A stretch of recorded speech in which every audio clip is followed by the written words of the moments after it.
Oda just confirmed it. The man marked by flames is moving. Right now. In Elbaf. And if you understand what that actually means for the story, you should be losing your mind right now. Because whoever this person is, they are not just another mystery character hidden in the background of the Final Saga. They are sitting on the last Road Poneglyph. The final piece. The one thing standing between every major pirate crew in this story and Laugh Tale itself. This single unnamed figure with a burn scar and a pitch-black ship is the reason the race to the One Piece is not over yet. And Oda has been building toward this reveal for years. So today we are going to go through everything. Every clue. Every misdirection. Every theory the community has been screaming about.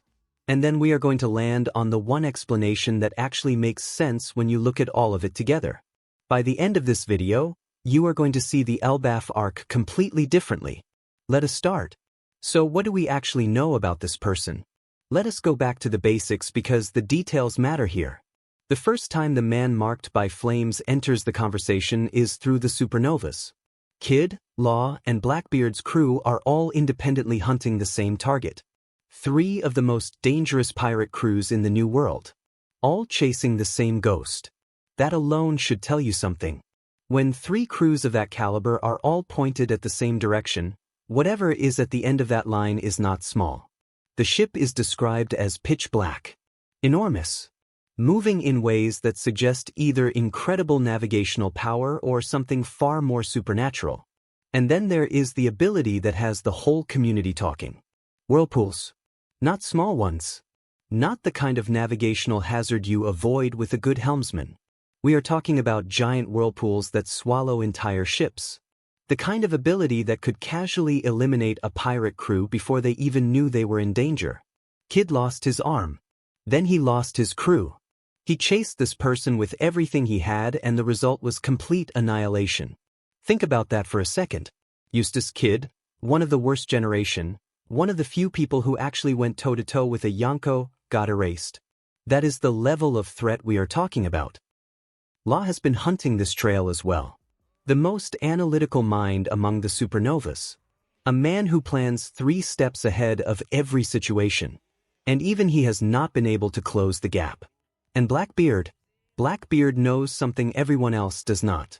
You do not send your most valuable assets after a mystery unless you have intelligence that confirms the target is worth the risk.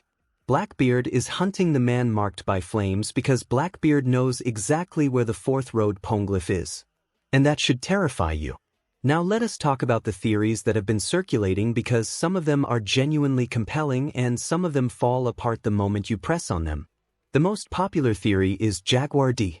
Saul. And look, I understand why people love this one. Saul was confirmed alive. He is connected to Robin. He is a giant. And Elbaf is the island of the giants. The emotional payoff of Robin finally reuniting with the man who saved her life on O'Hara would be one of the greatest moments in the entire series. But here is the problem. Saul being the man marked by flames is almost too clean. Too obvious. Oda has been setting that reunion up as a separate emotional thread and collapsing it into the mystery of the 4th Poneglyph feels like it cheapens both storylines. Saul's role in the story is to be Robin's anchor. Her proof that O'Hara was not erased from the world. Making him also the keeper of the final Road Poneglyph turns a deeply personal story into a treasure hunt convenience. And Oda does not do convenient. Then there is Skoppergaban, Roger's crewmate. One of the few people who actually reached Laugh Tale.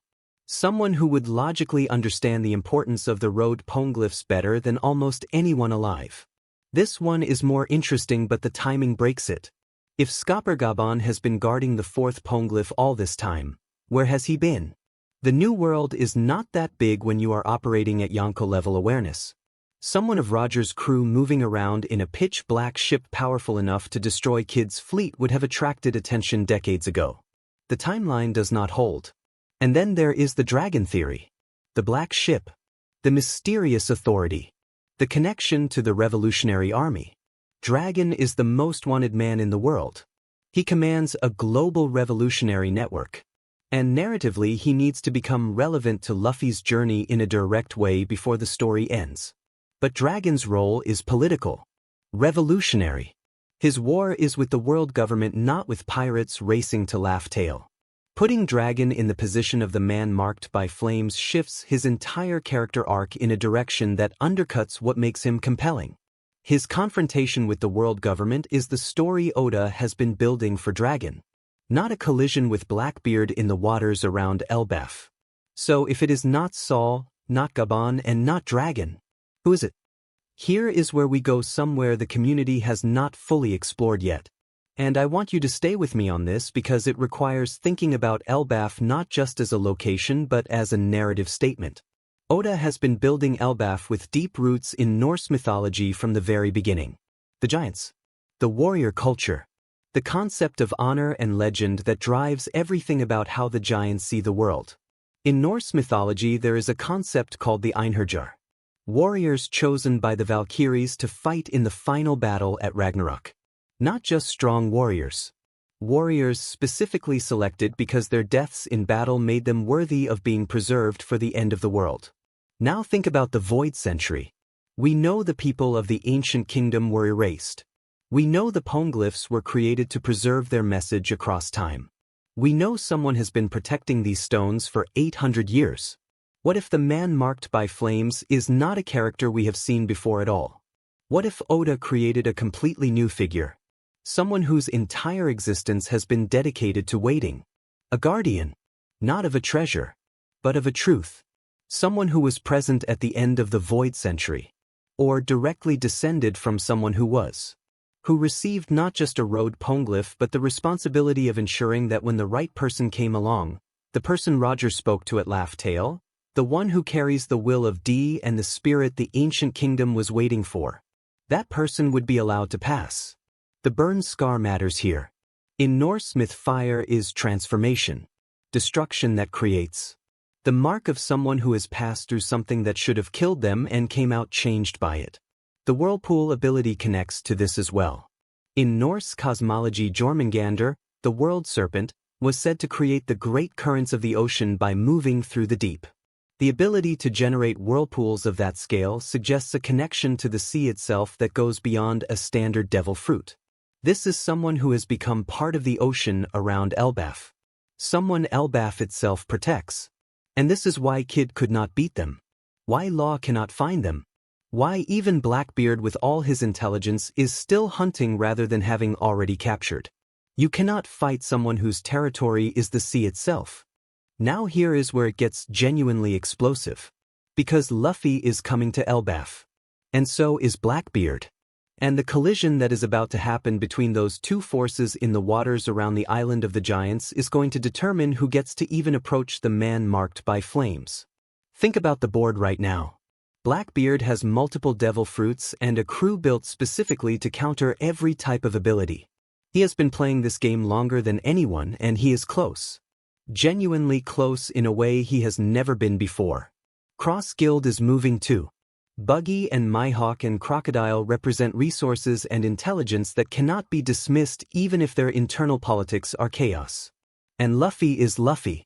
But here is what changes everything about this confrontation.